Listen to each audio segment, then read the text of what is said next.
Madame Assoul, bonjour, merci de nous avoir encore une fois accueillis.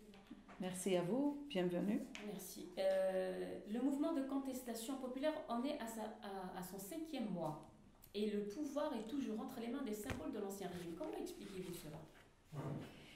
C'est une question très intéressante à plus d'un titre. C'est vrai que le peuple, depuis le départ et depuis 5 mois, il n'a cessé de dire que tous les symboles du système doivent partir. Mais il faudrait aussi qu'on explique qu'est-ce que le système. Parce que souvent, beaucoup de personnes croient que le système, ce sont quelques responsables politiques qui ont été au poste de responsabilité depuis 20 ans, notamment avec l'ancien président Bouteflika. Pour moi, le système, c'est pas que ça. C'est vrai que les personnalités qui symbolisaient le système, notamment le système qui a duré depuis 20 ans de règne et de Bouteflika, mais même avant, ce sont des règles de fonctionnement de l'État. Alors le système pour moi, ce sont des hommes, ce sont des règles et ce sont des pratiques. Donc il y a 3 volets du système. Et c'est pour ça qu'à chaque fois moi que j'interviens, je dis, si on doit changer de système comme le demande le peuple, comme le réclame le peuple depuis 5 mois, et nous, les partis politiques de l'opposition, ça fait des années que nous réclamons justement le changement et la rupture avec ce système. Donc, c'est vrai que c'est important que certaines têtes partent, notamment celles qui ont été là, dont la responsabilité est établie dans l'échec et l'impasse dans laquelle nous vivons aujourd'hui, l'impasse politique, mais aussi la régression économique et sociale, mais aussi toute la perte de toutes les valeurs de la société, n'est-ce pas? La corruption généralisée. Donc, ces gens-là doivent partir. S'ils ont commis des infractions qui constituent des infractions pénales, il faudrait que la justice prenne ses responsabilités et qu'elle puisse poursuivre ces personnes-là. Mais ça ne suffit pas pour justement changer le système. Donc il va falloir changer les règles. Et parmi les règles, c'est revoir cette constitution qui est une constitution totalitaire, qui centralise l'ensemble des pouvoirs entre les mains d'une seule personne. Donc aujourd'hui, c'est pourquoi que nous vivons cette impasse-là. Ni le Premier ministre n'a des pouvoirs, même le Premier ministre actuellement, vous le voyez, il n'a aucune possibilité de faire quoi que ce soit, puisque dans la Constitution, il n'a pas de prérogative. Il est juste là pour coordonner ou animer l'action des membres du gouvernement. Mais il n'a aucune responsabilité dans le sens où arbitrer, prendre des décisions importantes, qu'elles soient d'ordre économique ou social ou politique. La deuxième des choses, c'est qu'il va falloir changer aussi, quand je dis les règles, pas que la Constitution, les règles qui concernent directement la pratique politique, c'est-à-dire la loi électorale, la loi sur l'information, la loi sur l'audiovisuel, la loi sur les partis politiques, la loi sur les associations, la loi sur les manifestations pacifiques et rencontres publiques. Donc tout ça doit changer parce que c'est ce qu'on appelle les règles de la pratique politique. Si on veut vraiment rompre avec ce système, il va falloir justement libérer l'action politique et l'action sociale, l'action syndicale, mais aussi donner les libertés aux Algériens de s'exprimer librement, de manifester pacifiquement librement, comme le stipule l'article 49 de la Constitution. Donc c'est tout ça qui doit changer. Or aujourd'hui, malheureusement, il y a énormément de personnes qui sont le symbole du système et qui sont encore là. Au départ, si vous vous rappelez, le mois de février, le mois de mars, le mois d'avril, les gens appelaient au départ de tous les B, c'est-à-dire le Bedoui, Ben Salah, Bouchouerb de l'APN qui est parti, Boucherb, oui. Non, Boucherb, oui. Boucherb, Mouad Boucherb, oui. Boucherb, c'est l'ancien ministre. Voilà. Donc, tous ces gens-là, le peuple a exigé leur départ. Et malheureusement, ils ne sont pas encore là. Mais aussi, jusqu'à aujourd'hui, jusqu'au vendredi passé, les citoyens algériens qui sortent encore dans la rue ont dit et ont réclamé le départ du gouvernement de Bedoui. Il est impensable aujourd'hui d'aller vers une solution, oui, une solution de la crise sans aller vers le changement d'un gouvernement. Pourquoi le changement d'un gouvernement? Parce que le gouvernement a beaucoup à faire, notamment sur le plan politique, sur le plan économique surtout, et social. mais aussi sur le plan social. Donc si on a un gouvernement qui est décrédibilisé aux yeux du peuple, mais aussi qui n'a pas beaucoup de compétences et qui visiblement ne fait pas grand-chose, sauf des décisions au pied levé, qui ne sont pas étudiées, qui ne font pas l'objet d'une concertation avec tous les partenaires sociaux, les partenaires économiques, etc. Donc aujourd'hui, c'est ce que nous vivons. On continue encore parce que le pouvoir en place n'a pas envie, en fait, visiblement, d'aller vers une vraie rupture avec le système. Il veut juste faire peut-être une opération de lifting, juste pour quelques dettes, enlever quelques dettes, mais les règles sont là et c'est pourquoi le peuple aussi va continuer à sortir. Est-ce que quand vous dites ce gouvernement ou ce système, ou le pouvoir qui est en place, est-ce que vous incluez l'armée nationale, les dirigeants de l'armée nationale? Non, l'armée est une institution constitutionnelle qui a ses missions qui sont définies par la Constitution et par les lois qui régissent cette institution. Le peuple, quand il sort, il dit l'armée et le peuple sont khawa-khawa. Donc, nous n'avons pas de problème avec notre armée. Par contre, le commandement de l'armée, ça d'abord, c'est une responsabilité de l'institution elle-même. C'est au sein de l'institution que des choses comme ça doivent être discutées et évaluées et échangées. Mais aussi, nous avons le chef d'état-major qui est vice-ministre de la Défense alors que nous n'avons plus de ministre de la Défense. Donc oui, c'est vrai que nous vivons une situation inédite. Vous voyez? Donc aujourd'hui, si on doit aller vraiment vers une rupture, vers un changement de ce système, il faut d'abord aller vers la solution politique. Nous, on n'a pas cessé l'UCP depuis le départ, et même avant le commencement de la Révolution, nous avons à chaque fois demandé à ce qu'on aille vers une solution politique. Et la solution politique passe par le dialogue. Et le dialogue, il faudrait dialoguer avec tout le monde, mais dialoguer avec tout le monde en même temps. Pas appeler les gens comme ça par bribes et essayer d'apporter du replâtrage à la situation que nous vivons. Justement, plusieurs initiatives ont été lancées pour trouver une solution à la crise, à l'instar du Forum pour un dialogue national. Pourquoi ces initiatives sont-elles éparpillées et n'arrivent-elles pas à se regrouper en une seule pour donner justement plus de poids face au pouvoir? Moi, je pense qu'il faut sortir justement de cette logique de dire il faudrait qu'en Algérie, il y ait une seule initiative. On n'est pas dans le parti unique quand même. On est dans le multipartisme, on est dans la diversité. L'Algérie, aujourd'hui, a une opposition plurielle. Et c'est tant mieux. Il faut se réjouir, au contraire, qu'il y ait une opposition plurielle. Autrement, on serait dans le parti unique, même pour l'opposition. Maintenant, pour aller vers la solution de crise politique que nous vivons, là, il faudrait que toutes les initiatives, parce qu'il y a quand même des différences et même des divergences dans les projets de société. On ne peut pas non plus cacher cela. Et c'est tout à fait normal qu'il y ait cette diversité, cette pluralité. Par contre, aujourd'hui, si on doit aller vers une solution de la crise politique que nous vivons et institutionnelle, il va falloir que toutes les initiatives se rencontrent. Et c'est là où il y a une responsabilité du pouvoir en place. Parce que nous, en tant qu'opposition, il y a l'initiative de Muntada al-Hiwar qui a été faite le 6 juillet. Il y a notre initiative du pacte de l'alternative démocratique. Nous l'avons faite le 26 mai et nous avons continué justement le 26 juin, et nous avons continué à travailler. Et nous annonçons justement, on a annoncé déjà la semaine passée, le dimanche passé, pour la tenue d'une conférence ou convention le 31 août, nous travaillons pour cela, qui sera élargie à toutes les personnes, tous les citoyens et citoyennes algériens, d'où qu'ils viennent, pour peu qu'ils soient d'accord avec justement ce pacte démocratique. Donc il y a des initiatives, il y a la société civile aussi qui est plurielle et qui fait des initiatives. Maintenant, le rôle justement du pouvoir, parce que c'est lui qui détient le pouvoir et qui peut aller vers le changement des choses. Parce que nous, en tant qu'opposition, qu'est-ce qui est entre nos mains? Ce qui est entre nos mains, c'est de dire, voilà ce que nous proposons. Que ce soit à titre partisan, et donc chaque parti a proposé sa feuille de route, ou alors en tant que regroupement, à chaque fois, de proposer une feuille de route commune.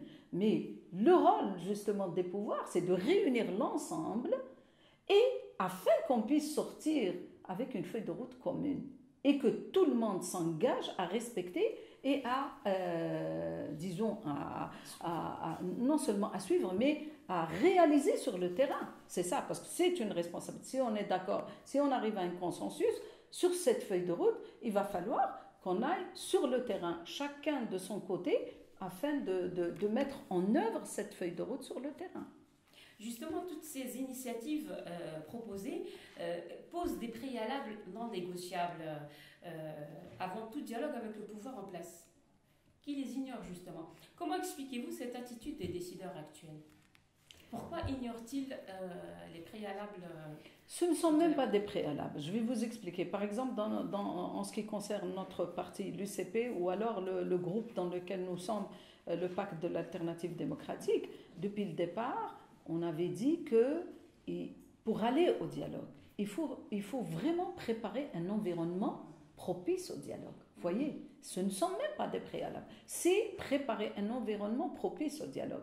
Cet environnement, il consiste à ce que le pouvoir en place prenne certaines mesures d'apaisement. Oui. Parce que la société est vraiment en ébullition. Et aujourd'hui, si on doit aller vers un dialogue, il faut apaiser. Et parmi les mesures d'apaisement, on l'avait déjà demandé depuis des semaines, c'est de libérer de tous les détenus qui sont les détenus d'opinion, les détenus politiques et les détenus justement qui ont exprimé un point de vue ou qui ont pris, par exemple, l'étendard Amazigh. C'est insensé parce qu'aux yeux de la loi, ça ne constitue en aucun cas une infraction. En plus, cet étendard a été pris depuis le 22, pas uniquement aujourd'hui. Et donc, quand vous voyez un personnage historique comme Boubacar qui est toujours en prison, je l'ai vu dimanche, je l'ai vu. Comment il va? Voilà, il va bien, il a un très bon moral. Et toujours, il demande, on a eu 1 heure de discussion, très bien. lui et moi, en tant qu'avocate, puisque je fais partie du collectif des avocats qui le défend. Et vraiment, c'est quelqu'un qui se soucie beaucoup plus de la crise politique que nous vivons, de ce qui se passe à l'extérieur, que de sa propre situation personnelle. Donc il est conscient des enjeux, il aimerait, il appelle de ses voeux à ce qu'on réussisse justement le dialogue politique et qu'on puisse sortir enfin le pays de cette crise et de cette impasse politique. Donc voilà, on a parlé aussi d'une mesure qui pourrait préparer justement les conditions d'un dialogue sérieux qui pourrait sortir le pays de la crise, c'est de libérer l'action politique, de libérer les médias. Vous savez, nous, en tant qu'opposition, on est vraiment boycotté par les médias, à la fois publics comme privés, à quelques exceptions près.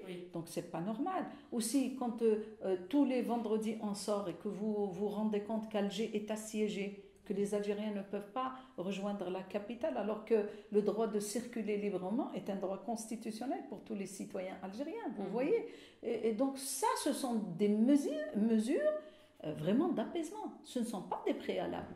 Parce que beaucoup de gens croiraient que si le pouvoir va libérer les détenus, c'est vraiment une concession qu'ils nous font. Non, c'est faux. Ce n'est pas une concession, c'est juste le retour à la voie normale, parce que le code pénal stipule qu'il n'y a pas d'infraction quand il n'y a pas de peine, il n'y a pas d'incarcération s'il n'y a pas infraction. Or, il y a beaucoup de gens qui sont en prison alors qu'ils n'ont pas commis d'infraction. Mais c'est juste des décisions politiques qui ont fait que ces gens-là soient en prison. Donc voilà, là ce sont des choses qui doivent apaiser l'environnement et qui pourraient faciliter d'aller vers le dialogue. Percevez-vous des indications qui montreraient que ces initiatives pourraient déboucher sur des solutions sérieuses de sortie de crise dans un prochain avenir? Jusqu'à présent, non, malheureusement. Non, malheureusement. Au-delà des personnalités que le pouvoir a chargé d'essayer de contacter pour aller vers le dialogue, d'abord, on respecte toutes les personnalités, bien entendu. Il ne s'agit pas de personnes. Il s'agit juste de dire que c'est le pouvoir qui fait les choses à l'envers. C'est-à-dire que pour désigner des personnalités, au départ, le pouvoir, à travers le président de l'État, avait dit que ce sont la classe politique, la société civile, le débat, le dialogue qui va désigner les personnes. Or, aujourd'hui, c'est le pouvoir qui les a désignés. Nous, on n'a pas été consultés, on ne nous a pas demandé notre avis, on ne s'est pas rencontrés pour en parler, on ne s'est pas mis d'accord sur les critères. Le peuple qui est dans la rue, on ne lui a pas demandé son avis.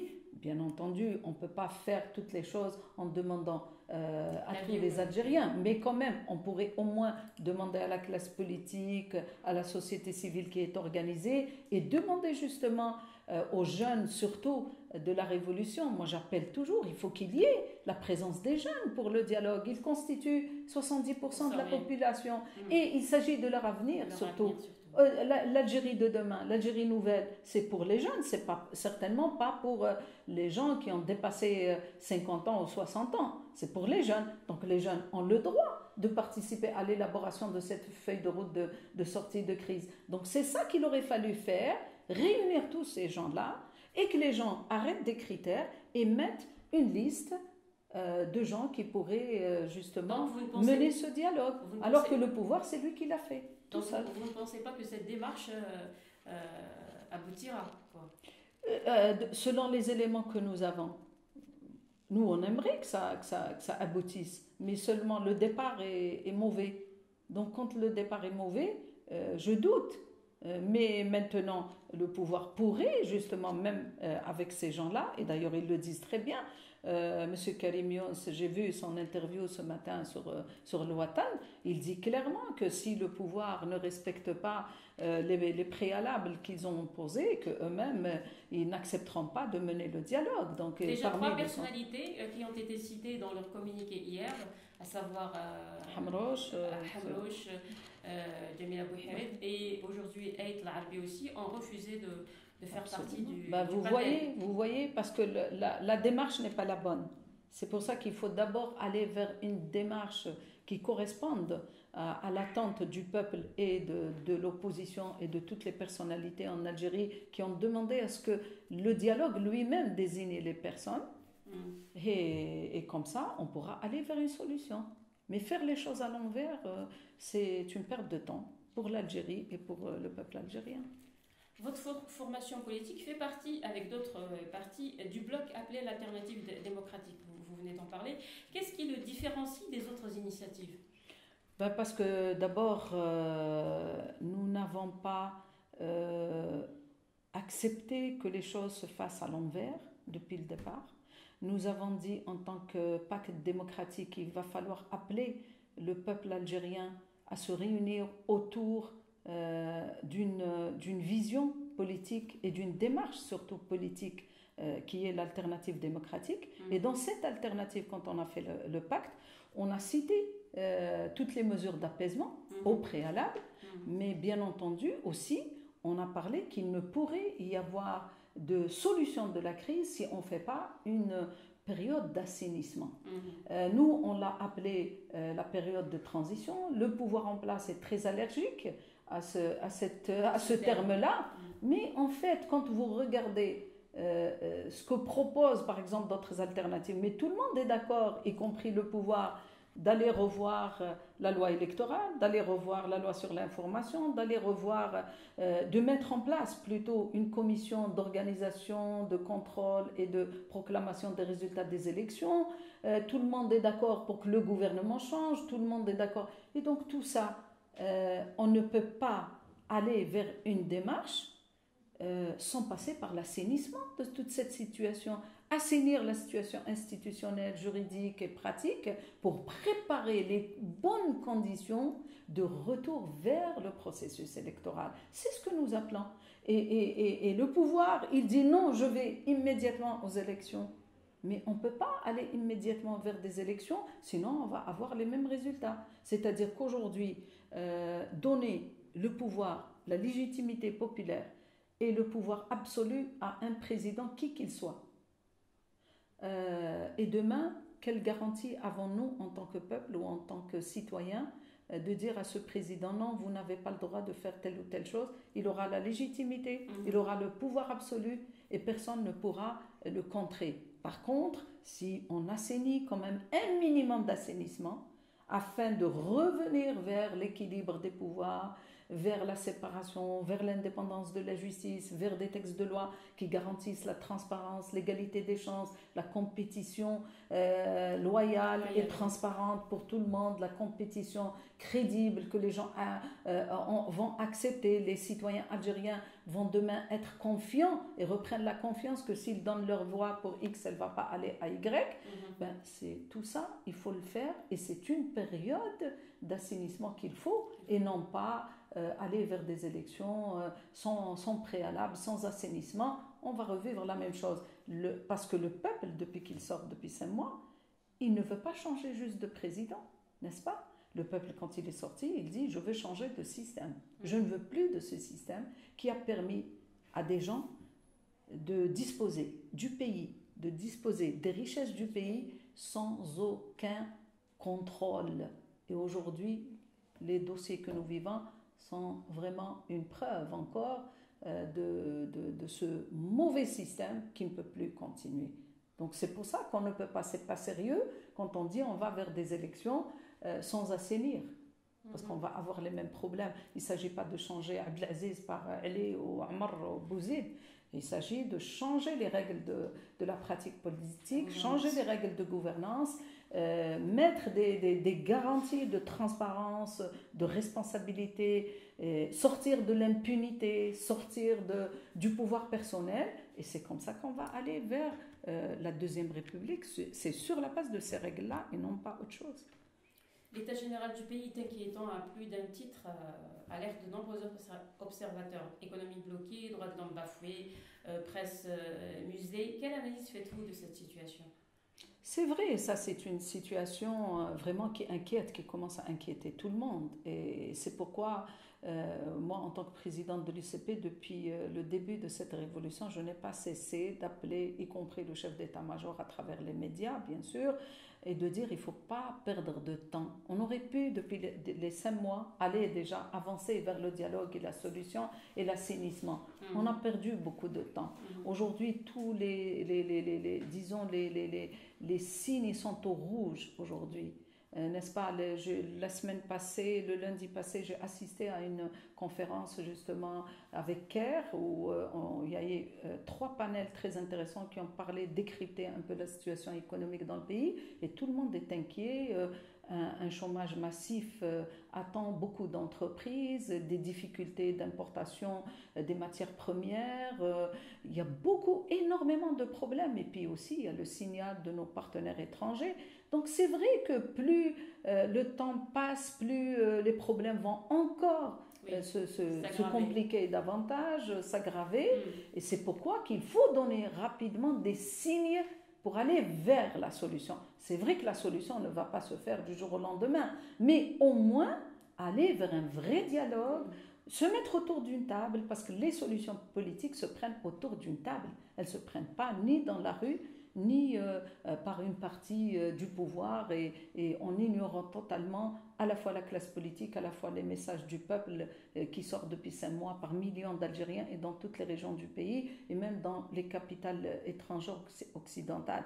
Donc c'est ça, il faut aller rapidement, nous sommes tous inquiets et nous appelons et nous continuons à appeler le pouvoir à vraiment prendre les mesures rapidement d'apaisement et aller rapidement vers un dialogue global qui réunirait toute la classe politique, tous les représentants de la société civile, tous les représentants de la révolution, notamment les jeunes qui doivent être présents en nombre important parce que c'est l'avenir du pays et élaborer une feuille de route de sortie de crise. Bien entendu, tout le monde est prêt à faire des concessions pour l'intérêt du pays, mais pas des concessions pour le pouvoir.